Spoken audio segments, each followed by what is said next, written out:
আসসালামু আলাইকুম। জি ওয়ালাইকুম আসসালাম। বসুন বসুন আপনি। হ্যাঁ, ঠিক আছে বলেন আপনারা আমরা আসলাম। আচ্ছা বলুন তো, এই চাচা ভাতিজার গ্রুপ আপনাকে ধরে নিয়ে গেছিল? কই না তো, না না কিছু না, ও সমস্যা না। হাসিম সাহেব সব সত্য বলেন, ভয়ের কিছু নেই। সত্যি বলে কি লাভ, সব ঠিক আছে, কোনো সমস্যা নেই, ভালো আছি ইনশাল্লাহ। আচ্ছা, আপনি মামলা করলেন না কেন? মামলা মামলা করে কি লাভ বলেন? আমি মামলা করব, আপনারা কালকে ধরে নিয়ে যাবেন, আবার তারা জামিন নেবে, 2 দিন পর চলে আসবে, আবার শুরু হবে আমার পরিবারের উপর অত্যাচার, দোকান বন্ধ করে দেবে, ব্যবসা বাণিজ্য করতে দেবে না, আমার উপর অত্যাচার করবে, তখন কি হবে? আমাকে কেউ পাহারা দেবে? ঠিক আছে না, তারপরে আপনাকে একটা মামলা করতে হবে। না, ঠিক আছে, খুব ভালো আছে, মামলা করে কি লাভ, খুব ভালো আছে। ঠিক আছে, চলেন।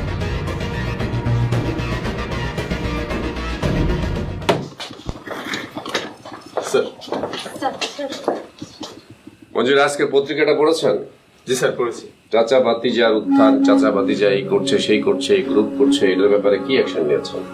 স্যার, খোঁজ খবর নিয়েছি স্যার। চাচা ভাতিজা যা শুরু করেছে স্যার, তারা বিভিন্ন মানুষকে এনে নির্যাতন করে, মারডাং করে, আরো বিভিন্ন ভয়ভীতি দেখায় স্যার। স্যার, আমরা একজনের সঙ্গে কথাও বলেছি, কিন্তু সে স্যার নিরাপত্তার অভাবে আমাদের কাছে কিছু বলতে চাচ্ছে না। এই যে চাচা ভাতিজার উত্থান, এই উত্থানগুলি যদি আমরা প্রথমেই সামাল না দিই, তাহলে এটা বিশাল আকারে বিস্ফোরণ ঘটবে। জি sir. This is not the proper answer. যে মানুষ আমাদের কাছে অভিযোগ করেনি জন্য আমরা এর কোনো ব্যবস্থা নিইনি, এটা কেমন কথা? আমরা পুলিশ, প্রয়োজনে নিজে বাদী হয়ে মামলা করব। এই গ্রুপ খুঁজে বের করেন, এই গ্রুপের ইতিহাস দেখেন, এই গ্রুপের কাজগুলি সবগুলি আপনি জিডি করেন। জি স্যার। যতগুলি পাচ্ছেন, যে ভদ্রলোকের সাথে আপনি কথা বলেছেন ও মামলা করতে চাইনি, ইউ শুড মেক জিডি। এদের বিরুদ্ধে কোনো অ্যাকশন না নিলে পুলিশের বদনাম হবে, মানুষ আমাদেরকে খারাপ বলবে। জি স্যার। ঠিক আছে, আমি যেভাবে বুঝিয়ে বলেছি ঠিক সেভাবে একটা ছক তৈরি করেন, এদের বিরুদ্ধে ইনভেস্টিগেশন শুরু করেন এবং এদেরকে পিক করার ব্যবস্থা করেন। কেউ যদি বাদী না হয়, আমরা বাদী হব। ঠিক আছে? Okay sir. Thank you very much. গো স্যার। চাচা ভাতিজা গো। ভাবি, আমি তোমাকে ফোন দিব। কি বলিস তুমি? তুই আমাকে ফোন দিবি না? আমার ভাই জানিস আমি ঠিক আছে, আমি তোমাকে কিন্তু আর ফোন টোন দিব না, তুমি আমাকে ফোন দিও শুধু করে। ঠিক আছে, আমি আচ্ছা এই বোঝাস ভাইয়া, ওই যে একটা ট্যুরে ট্যুরে না? আচ্ছা আচ্ছা, ওর বন্ধুদের সাথে ওর 2 দিনের ট্যুর আছে। বন্ধুদের সাথে ট্যুর আছে, একদম চুপ, কোনো কথা বলবো না।